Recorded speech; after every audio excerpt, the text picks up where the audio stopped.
«Эхо Москвы» в Уфе и общественная организация «Берзямлек» представляют рубрику «Говорим по-башкирски». Стража. Хак. Содержание под стражей. Хак астында тоту. Содержание под стражей. Хак астында тоту. Лилии Чанышевой избрана мера пресечения в виде содержания под стражей. Лилия Чанышеваны хак астында тоту карарын сыгаргандар.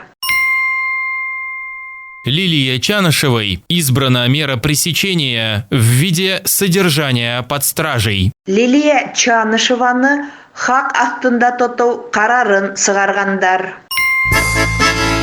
«Эхо Москвы» в Уфе и общественная организация «Берзямлек» представляют рубрику «Говорим по-башкирски».